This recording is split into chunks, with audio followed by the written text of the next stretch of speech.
लाहौर के एक पोश इलाके में जहाँ शाम ढले सड़कों पर रोशनी सोने की तरह बिखर जाती थी, वहाँ एक शानदार बंगला अपनी खामोश शान के साथ खड़ा था। बाहर से देखो तो लगता जैसे खुशियों ने यहाँ बसेरा कर रखा हो। दरवाजे पर चमकती गाड़ियाँ, लान में रंगीन लाइट्स और अंदर मौसीकी की मधम लहरें। मगर इन जगमगाती लहरों के पीछे एक ऐसा सुकून छुपा था जिसमें दर्द की आवाज़ गुम थी। ये था ज़ुहैब मलिक का घर, एक कामयाब बिजनेसमैन जिसका नाम अखबारों में छपता और टीवी पर गूंजता। लेकिन इस चमक दमक के पीछे एक अंधेरा छुपा था, एक ऐसा दर्द जो सिर्फ उसकी बीवी सिद्रा की आंखों में कैद था। सिद्रा 7 साल पहले इस घर में एक सादा बाहया और नरम मिजाज लड़की के तौर पर आई थी। उसके लिए शादी का मतलब था जिंदगी भर का साथ, खानदान की खिदमत और मोहब्बत की वो छोटी छोटी खुशियाँ जो दिल को छू लेती हैं। वो हर सुबह उठकर घर संभालती, ज़ुहैब के लिए चाय बनाती और रात को उसके लौटने का इंतज़ार करती। मगर ज़ुहैब के लिए शादी बस एक सौदा थी, एक वारिस पैदा करने का। साल गुजरते गए, मगर जब सिद्रा माँ ना बन सकी तो ज़ुहैब का रवैया बदलने लगा। पहले मामूली ताने, फिर गुस्सा और आखिरकार नफरत। सिद्रा हर रात तकिए में मुंह छुपाकर चुपके चुपके रोती, सोचती, क्या कसूर मेरा ही है? क्या मैं वाकई माँ बनने के काबिल नहीं? शुरुआती बरसों में उसने सब कुछ बर्दाश्त किया। डॉक्टर्स के पास गई, दवाएं खाई, मगर हर रिपोर्ट यही कहती सब कुछ ठीक है। फिर भी ज़ुहैब उसे ही इल्ज़ाम देता। एक रात जब घर में मेहमान आए हुए थे, महफिल में हंसी मजाक चल रहा था। एक मेहमान ने हंसते हुए कहा, ज़ुहैब भाई, अब तो घर में बच्चे की कलकारियाँ सुनाई देनी चाहिए। कब खुशखबरी दे रहे हो? ज़ुहैब के चेहरे पर गुस्से की लाली दौड़ गई। उस सबके सामने सिद्रा की तरफ देखकर बोला, कलकारियाँ कैसे गूंजेंगी जब औरत ही बाँझ हो? तो घर कैसे बसेगा? कमरे में सन्नाटा छा गया, सबकी नज़रें झुक गईं। मगर ज़ुहैब बोला, मैंने बहुत बर्दाश्त कर लिया, अब और नहीं। सिद्रा के दिल में जैसे किसी ने छुरी चला दी हो। आंखों से आंसू बह निकले, मगर वो खामोश रही। रात जब सब चले गए तो सिद्रा ने लरसती हुई आवाज़ में कहा, ज़ुहैब, आप मुझ पर ये जुल्म करे हैं। मैं भी माँ बनने का ख्वाब देखती हूँ। डॉक्टर्स कहते हैं सब ठीक है, अगर कमी है तो शायद हम दोनों में है। ज़ुहैब ने गुस्से से कहा, बस और बहाने मत बनाओ। 7 साल हो गया, तुम एक वारिस भी ना दे सकी। तुम्हें शर्म आनी चाहिए। उसकी आंखों में नफरत थी। सिद्रा की सांसें रुक सी गईं, मगर उसने आहिस्ता से कहा, शायद एक दिन आपको सच मालूम होगा ज़ुहैब, तब आप समझेंगे कसूर मेरा नहीं था। ज़ुहैब का गुस्सा और भड़क गया। वो चीखा, निकल जाओ मेरे घर से, मुझे तुम जैसी औरत नहीं चाहिए जो मुझे एक वारिस न दे सके।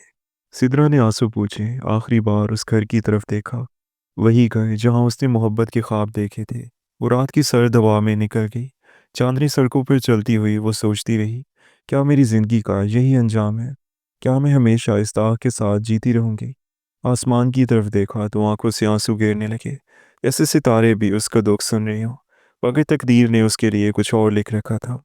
ये उसकी हार नहीं बल्कि एक नई जंग की शुरुआत थी।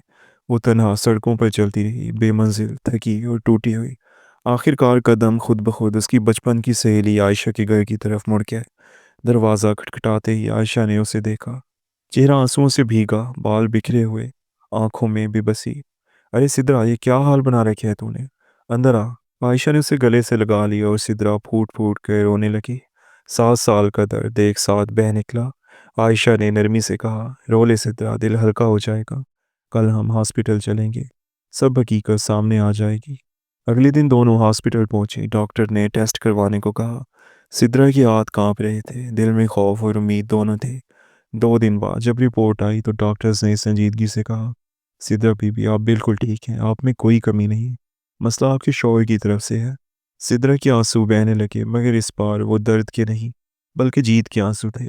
उसने आहिस्ता से कहा, तो कसूर मेरा नहीं था। आयशा ने उसका हाथ थामा। मैंने कहा था ना, अब किसी के ताने से डरने की ज़रूरत नहीं। सिद्रा की आंखों में एक नई चमक उभर आई। वो बोली, मैंने अपनी ज़िंदगी के 7 साल इस जिल्लत में ज़ाय कर दिए। अब मैं किसी पर भी भरोसा नहीं करूंगी। अब खुद खड़ी होंगी अपने पैरों पर। आयशा ने कहा, और मैं तेरे साथ हूँ। कुछ हफ्तों बाद आयशा की मदद से सिद्रा ने अपने घर के करीब एक छोटा सा ढाबा शुरू किया। शुरू में सिर्फ चंद ग्राहक आते, मगर वो दिन रात मेहनत करती, सुबह सवेरे चाय बनाती और खुद सबको सर्व करती। वक्त गुजरता गया, ग्राहक बढ़ने लगे। एक दिन एक मजदूर ने कहा, बाजी, आपकी चाय में माँ जैसा प्यार है। सिद्रा के चेहरे पर मुस्कुराहट आ गई। उसकी मेहनत और खुलूस ने लोगों का दिल जीत लिया था। ढाबा आहिस्ता आहिस्ता मशहूर होने लगा, मगर रातों को तन्हाई उसे खाने लगती। वो छत को देखती और सोचती, काश कोई हो जो मेरा दुख समझे, मेरा हाथ थामे। मगर फिर खुद को समझाती, नहीं सिद्रा, अभी नहीं टूटना। एक दिन सब कुछ बेहतर हो जाएगा। एक दोपहर थी, ढाबे पर हल्की चहल पहल थी। धूप नरम थी, चाय की खुशबू हवा में घुल रही थी। इसी दौरान एक नया गाहक आया, सफ़ेद शर्ट, सादा मगर नफीस अंदाज, चेहरे पर नरमी और मुस्कुराहट। उसने बैठते ही कहा, बाजी एक चाय देना। सिद्रा ने खुद चाय बनाई। चाय लेकर उसने गाहक के सामने रखी। उसने कप को हाथों में लिया, एक घूंट भरा और बोला, वाह, ऐसी चाय तो बरसों बाद पी है। इसमें जायका नहीं, सुकून है। सिद्रा चौंक सी गई, मगर फिर हल्का सा मुस्कुरा दी। उसे याद नहीं था कि कब उसने इतने खुलूस से उसके काम की तारीफ की थी। उसका दिल जैसे लम्हे भर को गर्म हो गया। अगले दिन वही आदमी फिर आया। उसने चाय के साथ पराठे मंगवाए। खाते हुए बोला, आपके हाथ का खाना घर जैसा लगता है। शायद इसलिए कि इसमें दिल शामिल है। सिद्रा खामोश रही, मगर उसके दिल में एक नरम सी चमक जागी। वो आदमी रोज आने लगा, कभी ग्राहकों की मदद करता, कभी बर्तन उठाने में हाथ बटाता।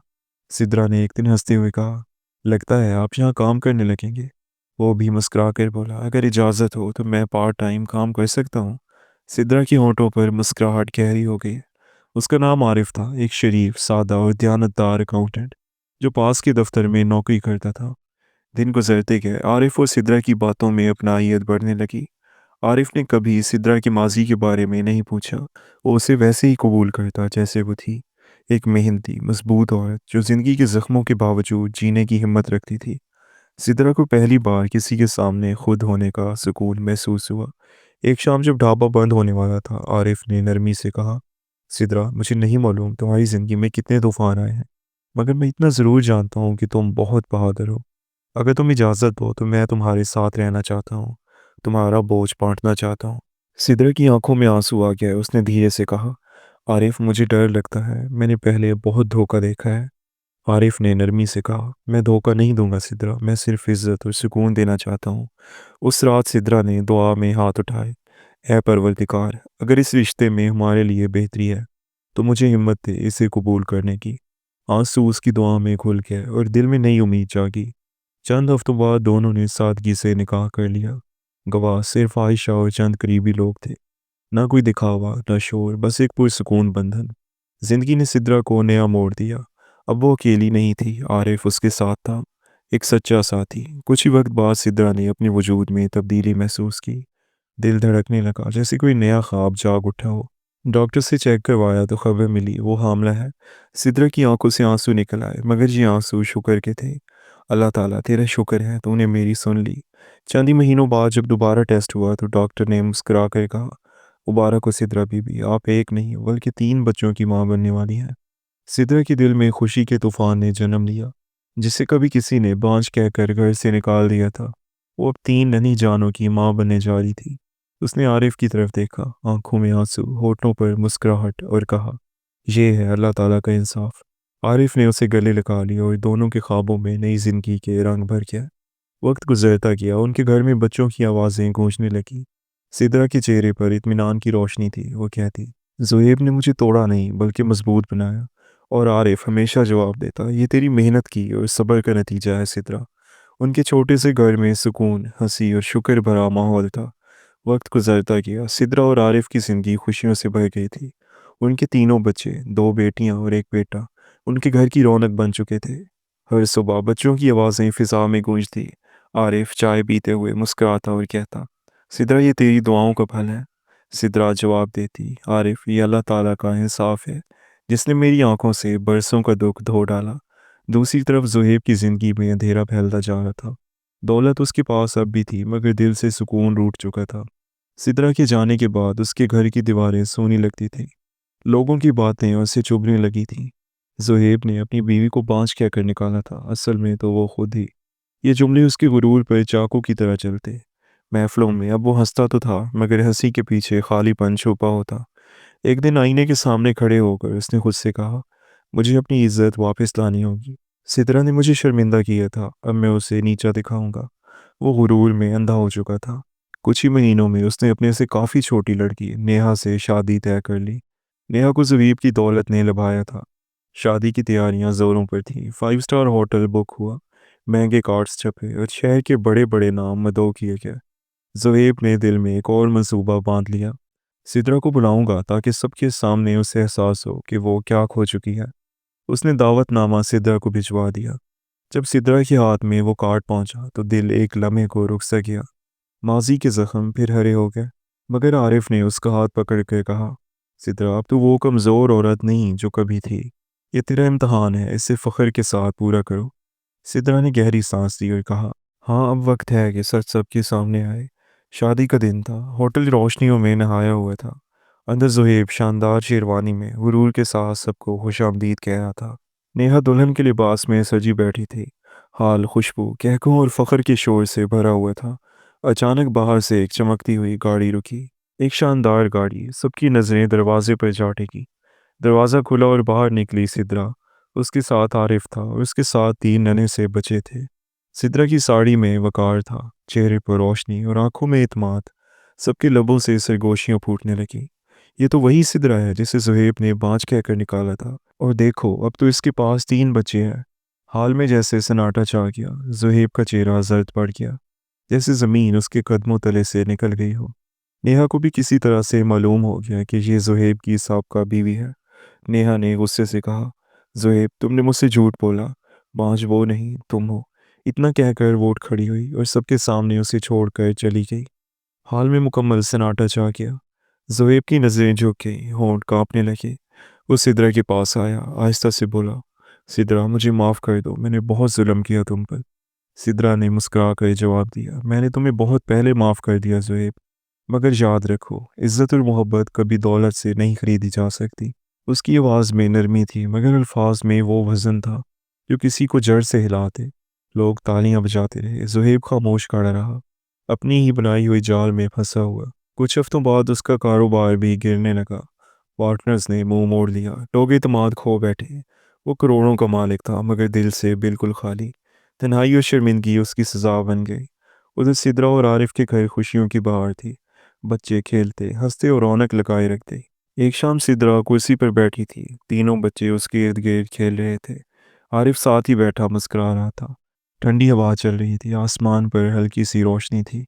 सिद्रा ने आसमान की तरफ देखा और धीरे से कहा, ज़िंदगी ने बहुत इम्तहान लिए, मगर आखिरकार अल्लाह ताला ने मेरी दुआएं कबूल कर लीं। एक सच्चा साथी और माँ बनने का सुकून देकर मेरे सब जख्म भर दिए। उसके चेहरे पर इत्मीनान की मुस्कुराहट थी। अब उसे न दौलत की चाह थी, न दिखावे की। वो जान चुकी थी कि असल खुशी रिश्तों की सच्चाई और दिल की नरमी में है। दोस्तों, आपको हमारी आज की स्टोरी कैसी लगी कमेंट सेक्शन में लाजमी बताएं। और अगर स्टोरी अच्छी लगी हो तो वीडियो को लाइक ज़रूर करें। चैनल पर नए हैं तो हमारे इस चैनल शाया स्टोरीज़ को सब्सक्राइब कर दें। मिलते हैं एक नई और इंटरेस्टिंग स्टोरी के साथ। तब तक के लिए अपना ख्याल रखिएगा। अल्लाह हाफिज़।